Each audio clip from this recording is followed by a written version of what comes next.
6 डिसेंबर रोजी डॉक्टर बाबासाहेब आंबेडकर यांना महापरिनिर्वाण दिनाच्या निमित्ताने अभिवादन करण्यासाठी नाशिकहून मुंबईच्या दिशेने जाणाऱ्या सर्व नागरिकांना कसारा येथे अन्नधान्याचा कार्यक्रम मागील 25 वर्षापासून केला जात आहे। देशभरातून लाखो लोक मुंबईतील चैत्यभूमीवर जाऊन डॉक्टर बाबासाहेब आंबेडकर यांना आदरांजली वाहतात आणि जयभीमचा जयघोष करतात।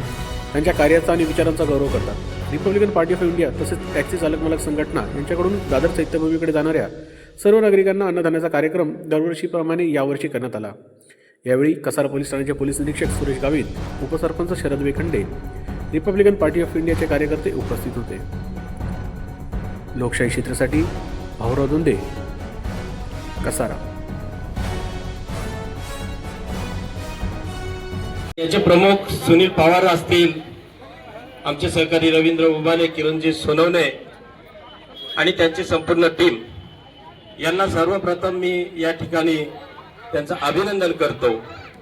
आणि या कार्यक्रमासाठी उपस्थित या महाराष्ट्र राज्याचे रिपब्लिकन पार्टीचे उपाध्यक्ष सुहासभाई जगताप, कसारा पोलीस स्टेशनचे पोलीस निरीक्षक सुरेशजी गावित साहेब, आपल्या रेल्वेचे पोलीस निरीक्षक भूषण कुमारजी, रविभाई, राजूभाई, पोलीस पाटील आणि सर्वच उपस्थित मान्यवर।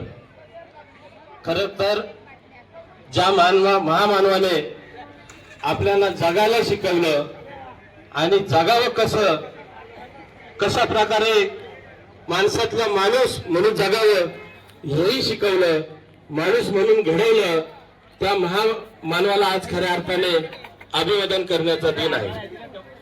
संपूर्ण जगभरामध्ये जवळजवळ 100 देशामध्ये जयंती आणि महापरिनिर्वाण दिन साजरा केला जातो। त्याचं एकमेव कारण बाबासाहेब कोलंबिया